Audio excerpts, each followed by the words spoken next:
Mesdames, Messieurs, bonjour. Troisième semaine de confinement en France. Alors après la filière asperge, la filière fraise, c'est désormais aux éleveurs d'agneaux d'être dans la tourmente.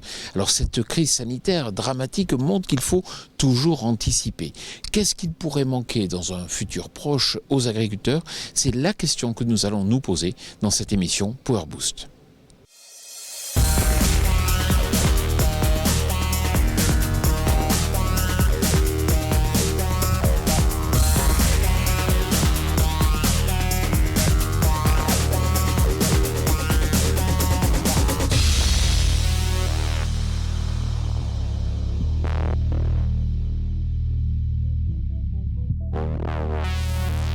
Et oui, Power Boost est à vos côtés pour décrypter cette actualité si particulière. Dans ce contexte de crise sanitaire et économique, on va partager avec vous des retours de spécialistes et d'agriculteurs, mais aussi vous informer des dernières nouvelles concernant le machinisme agricole. Tout de suite, les news.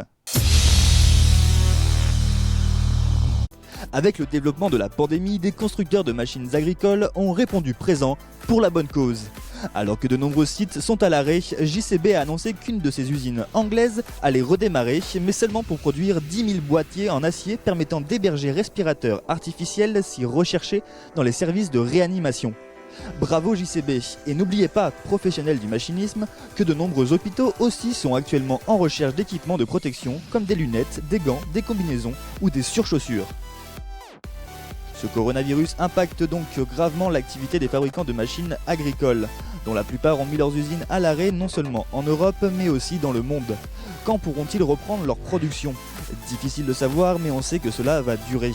Par exemple, Manitou a dit qu'il ne pouvait prévoir à ce jour aucune réouverture de ses sites de production en France, en Italie et en Inde avant au moins la seconde quinzaine du mois d'avril. Il y a des agriculteurs comme Vincent Guyot qui ont vraiment le sens de la communication et de la solidarité pour aider les enfants confinés en leur posant des problèmes de maths, même au volant de leur tracteur. Salut à tous, donc Vincent, agriculteur betteravier dans l'Aisne. Donc je voulais poser un petit problème mathématique puisque beaucoup d'enfants sont confinés dans leur maison. Donc je démarre les semis de 70 hectares de betteraves. Donc pour moi et pour mon collègue d'entraide, donc 1 hectare c'est 10 000 mètres carrés. Sachant que mon semoir qui est accroché derrière mesure 5,40 mètres de large, combien de kilomètres vais-je parcourir avec mon tracteur pour semer la totalité de mes 70 hectares? Allez, au revoir. Réponse ce soir. Je ferai le calcul avec mon grand garçon Alexandre, 11 ans. Salut à tous. Et finissons ces news sur une note légère. On vous prévient par avance, ce n'est pas un poisson d'avril. Tatouez votre tracteur, ça vous dirait? Bon, ce n'est pas encore pour aujourd'hui, mais le constructeur automobile japonais Toyota a dévoilé une Lexus présentant des dessins à même la carrosserie, c'est-à-dire en éliminant certaines parties de la peinture d'origine. Ce tatouage a quand même nécessité 6 mois de travail. Qui sera le premier constructeur de tracteur à le proposer sur un de ses modèles lors d'un prochain salon? À suivre. Même en pleine pandémie, les travaux au champ ont continué et en particulier les semis de betteraves. On fait le point avec Alexis H, betteravier dans l'Oise.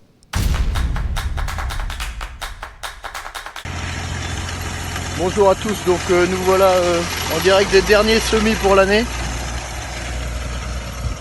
Donc petit point sur les semis de betteraves cette année, donc ça a été relativement compliqué puisqu'on est passé du trop humide au trop frais. Au trop sec, pardon. Donc on a dû adapter notre préparation avec au départ des préparations espacées pour faire sécher et puis à la fin des préparations plutôt recentrées avec passage de rouleau, ce qui est plutôt pas courant au printemps. Voilà, pour essayer d'enfermer au maximum la fraîcheur. Donc on est sur une année où on va finir dans les temps. On est le 1er avril, donc on est 2-3 jours en avance ou en retard suivant les secteurs.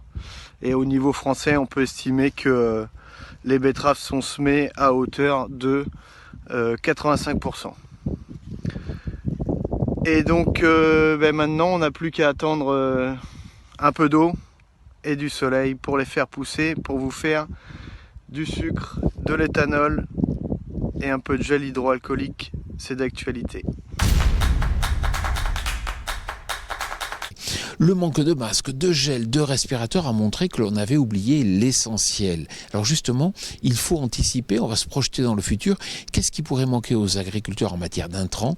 Car on sait que nous sommes très dépendants de l'étranger. Jean-Marie Serroni, bonjour. Bonjour. Vous êtes agroéconomiste, alors on l'a vu, cette crise du coronavirus a révélé que nous étions très dépendants de l'étranger, par exemple pour les masques. Est-ce qu'on peut se poser la même question avec anticipation pour l'implantation des prochaines cultures? Voilà, il faut se poser cette question. Autant nous sommes assez autonomes sur l'alimentation, autant nous sommes très dépendants sur les intrants pour fabriquer l'agriculture, et notamment l'agriculture cet automne. Nous importons tous nos engrais phosphatés, tous nos engrais potassiques, et les 2/3 de nos engrais azotés. La potasse, le phosphore, surtout le phosphore, on n'en a pas. Il faut en importer. Donc les questions qu'on peut se poser aujourd'hui, c'est est-ce que dans les lieux de production, les usines tournent, et est-ce que le commerce sera suffisamment fluide cet automne pour nous approvisionner correctement? Jean-Marie Serroni, merci beaucoup. Merci. Un peu détente à présent avec Claas qui a annoncé la production de la 10 millième Crop Tiger en Inde. Alors PowerBoost vous explique le concept de ces machines adaptées à la récolte de riz. Juste avant que l'Inde ne soit confinée, il y a eu une célébration avec Claas India qui a fêté la production de la 10 millième Crop Tiger. La majorité de ces machines sont utilisées en Inde du Sud, en Corée du Sud, au Sri Lanka et dans d'autres pays d'Asie du Sud-Est pour la récolte de riz humide, de céréales, de maïs, de soja, mais aussi de nombreuses autres cultures. Il faut savoir que cette machine est dotée d'un système de séparation à rotor tangentiel permettant la récolte de riz humide. En effet, le riz ne se bat pas, il se peigne. Le processus de récolte consiste à séparer les grappes de riz de la tige. Une étape ultérieure permettra de décortiquer et de nettoyer les grains pour les séparer de la balle. Et bien sûr, il est très important lors de la récolte de ne pas casser les grains. Sur la Crop Tiger, on parle de système tangentiel car le rotor n'est pas positionné dans le sens d'avancement mais de façon perpendiculaire. Des vis sans fin centrent les grains afin de les envoyer sur une table de préparation avant d'être triés suivant un procédé sensiblement identique à celui d'une moissonneuse batteuse. Une moissonneuse batteuse comme la Lexion peut aussi récolter du riz, un batteur à doigts et un contrebatteur à 4 rangées de doigts réalisent la même action. Le batteur et le contrebatteur sont interchangeables afin de convertir la machine pour le blé l'année suivante. Mais il faut savoir que la paille de riz est très abrasive et use beaucoup les éléments de battage et les vis sans fin. Pour cette raison, toutes les pièces métalliques en contact avec la récolte bénéficient d'un trempage supplémentaire afin de les rendre plus résistantes. Vous travaillez dans les agroéquipements, mais vous êtes confiné. On vous a trouvé un bon plan pour parfaire gratuitement vos connaissances en hydraulique. Et pour positiver, on a eu l'idée de proposer des actions de formation pour le monde agricole, puisque nous sommes beaucoup dans le monde de l'agricole, puisque notre métier c'est hydraulicien, et vous savez que beaucoup de machines sont équipées d'hydraulique.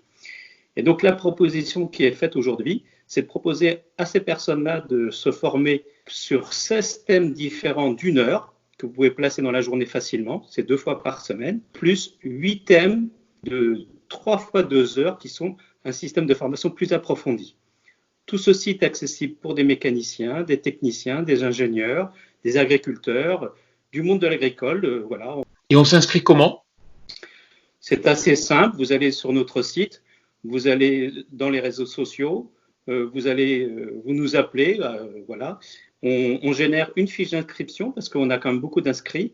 Et donc, chaque personne reçoit une fiche individuelle pour s'inscrire au thème. Ils cochent facilement tous les thèmes, les 16 thèmes ou les 8 thèmes de leur choix. Bon, merci beaucoup. Et oui, on vous propose des sujets de PowerBoost Collector cette semaine, cap sur l'Afrique du Sud.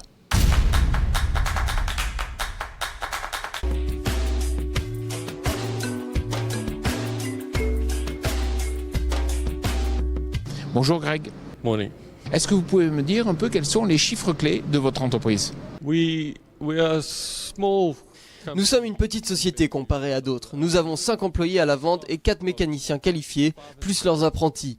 Nous avons augmenté nos ventes de 50% cette année, soit une cinquantaine de tracteurs vendus en tout, principalement entre 60 kW et 70 kW. Quels sont les tracteurs les plus demandés aujourd'hui sur le marché ? La plupart des agriculteurs ici cultivent du sucre de canne et ils veulent surtout des tracteurs qui leur permettent de transporter des lourdes charges du champ à l'usine de traitement. Il y a également des cultivateurs de légumes qui utilisent principalement leurs tracteurs pour la pulvérisation et pour la préparation des terres. Dans les deux cas, ils utilisent des tracteurs de 60 à 70 kW. Et la plupart sont des tracteurs sans cabine, même si la cabine se développe doucement dans cette zone. Est-ce que vous pouvez nous expliquer un peu à quoi sert ce type d'engin ? Ceci est une machine que nous avons développée spécifiquement pour la culture de la canne à sucre. Elle sert à mettre des granulés fertilisants dans le sol, directement à la racine de la canne à sucre, grâce à cet outil. Avant, les fermiers mettaient le fertilisant sur le sol et c'était la pluie qui le faisait pénétrer. Maintenant, le fertilisant arrive exactement là où il est censé être et quand il pleut, l'eau circule dans cette petite tranchée et arrive aux racines également. Pour le système de libération du fertilisant, nous utilisons un système qui existait déjà. Le tout est équipé d'un GPS qui adapte le débit à la vitesse du tracteur. Au final, si vous voulez mon avis, c'est le système de fertilisation le plus précis que vous pouvez trouver dans le monde. Il est précis à 99%. Est-ce que la situation économique ici en Afrique du Sud est bonne pour les agriculteurs ? Eh bien, ils disent que l'économie en Afrique du Sud est une de celles qui croît le plus. Mais le problème principal ici, c'est le coût du travail. C'est possible de s'en sortir, mais la tendance, c'est que les grosses fermes grossissent toujours plus et les petites finissent par disparaître. Il faut forcément beaucoup de terres pour faire de l'argent ici. Donc les plus petits finissent toujours par être obligés de vendre aux plus gros. Merci Greg. Thank you very much. Et pour finir, savez-vous qu'il existe un groupe de métal qui s'appelle le Super Tractor Image ? Et oui Jean-Paul, et ce groupe a été fondé dans la Beauce. Attachés à la terre, les deux membres du groupe viennent de sortir un nouveau clip, Spartacus, dans lequel des hommes en armure s'affrontent dans un paysage beauceron qu'on aime tant. On vous passe un extrait.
Voilà, j'espère que cette émission Power Boost vous a plu. Si vous voulez tout savoir sur l'innovation en agriculture, il faut consulter notre média partenaire Agriculture et Nouvelles Technologies. Vous verrez chaque jour, il y a de nouveaux articles.